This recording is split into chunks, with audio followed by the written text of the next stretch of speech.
Hope you are having a wonderful day. I'm having a great day. I am sitting out on my front porch, so I hope that the wind and the breeze isn't too hard to so you can understand.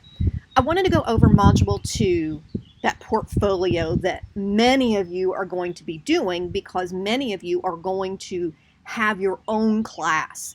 You're going to be the instructor of record. In other words, students can log into TopNet, they can look at schedule of classes, and they can see your name listed for a class.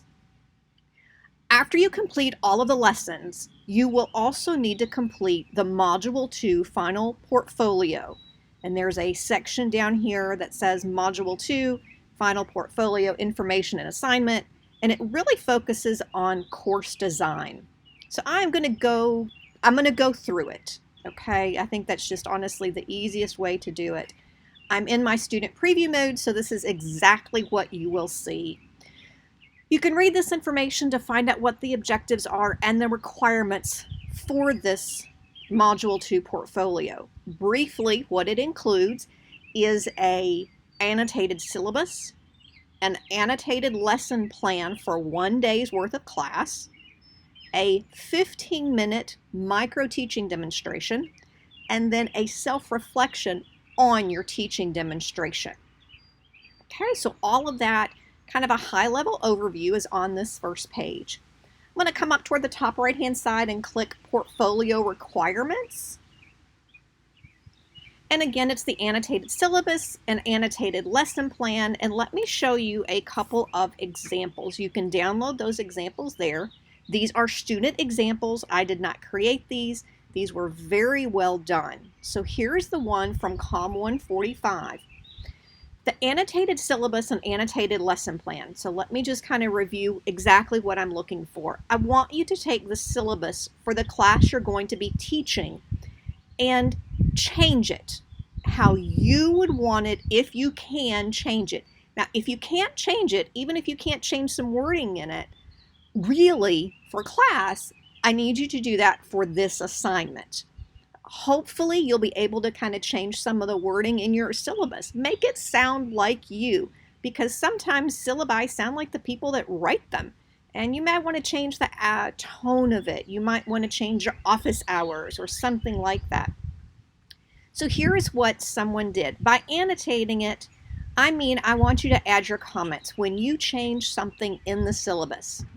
Okay, so, and put it in a color so I can see the difference. So what you do is you highlight the text, you come up to kind of the format area, you find the font color, and then you choose whatever color works for you. It can be red, it can be kind of this brownish orange that this particular student used, whatever color you want, just not black. Okay, so she added group me hours. She wanted to be able to do this, she wanted students to know this. And that's why she changed it. Teachers, believe it or not, for the most part, there are reasons why they do things. There are reasons why I do things the way I do. And that's not always seen to students. And sometimes, if you think about it, when we know the reason someone does something, it makes more sense. We still might not agree with it, but it makes more sense, and we can maybe go along with it more. So in this document, anytime you see the color, kind of that orangish brown, this is where this person made some changes. She says, I might change as I prep more for the class. And that's okay. Sometimes you don't know everything about what's going to go into your syllabus until you have more parts and pieces of your class. So all she did was she took her COM 145 syllabus that every COM 145 faculty has, including full-time faculty, and she changed some stuff. So she says, in the implied example, when discussing effort, I added that having a cell phone as one of the students' 3 items is discouraged because I've seen too many students use it as something that defines them. So again, she's kind of adding her information, personalizing the syllabus. So this is something I want you to do. Change wording, change phrasing, add policies that maybe we talked about during GATI. Okay? The syllabus originally told students if they have a university-related event, So again, you can read through here and see what she changed and why she changed it. I want to know why you changed something. So be reflective about it. Scrolling down to, okay, so here is her lesson plan. So the topic, so I need the topic. Why did you choose that topic? I want a list of the course objectives.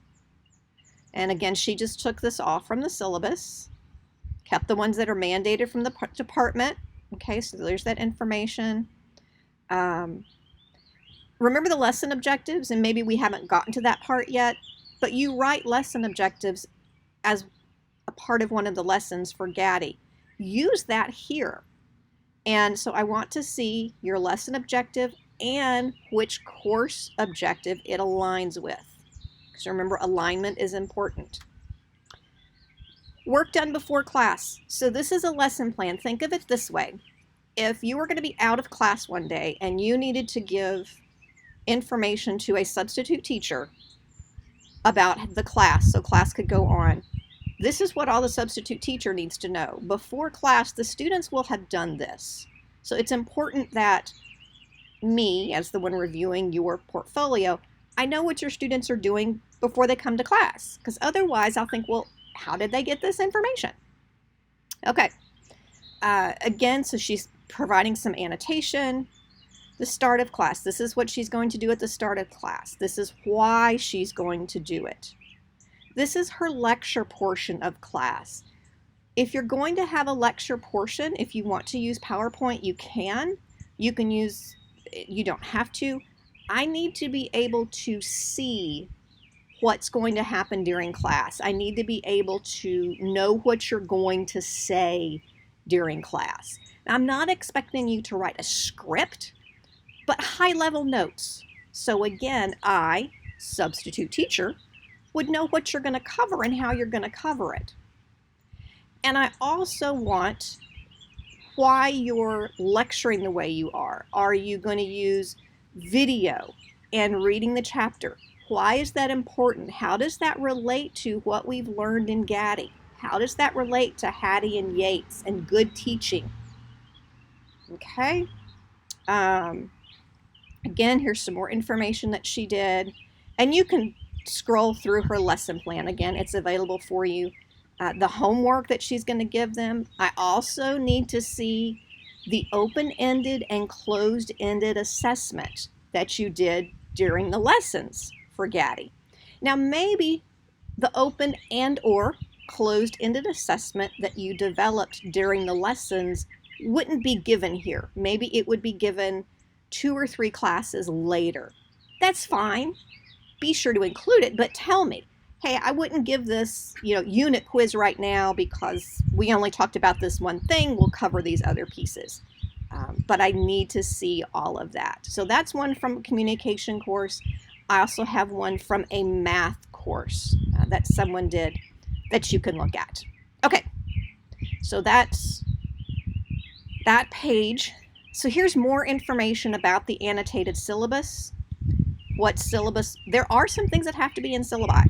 According to the policy at Western Kentucky University, there are some required syllabi information, so you might want to look at that.